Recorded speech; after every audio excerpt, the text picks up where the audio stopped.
Well, there's probably a couple of teams in the Premier League Yeah, yeah. Two in that two in would the come Premier to League that come mind. to mind for me would be certainly the two Bs would be Brentford and Brighton and Hove Albion.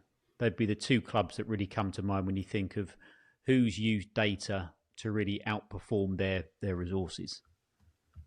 I think you're spot on there. It's not a big surprise because the owners of the two clubs, respectively, that's how they earn their living outside of football Sure. by Yeah. analysing the numbers and making. I mean, the truth of the matter is, they are even in their with their ownership hat on, they're making bets, aren't they?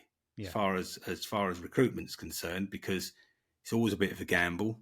You never really know, Mm. but what they're trying to do is swing the odds in their favour by That's it. doing their work, Yeah, doing that's their it. I mean, analysis work. if you can turn it a few percentage points, because recruitment you're not always going to hit, aren't you? Things, no matter what it says on the paper with analytics, there's a lot of other things which I'm sure we'll talk about at some point that go into it. A lot of intangible things that you can't necessarily measure perfectly.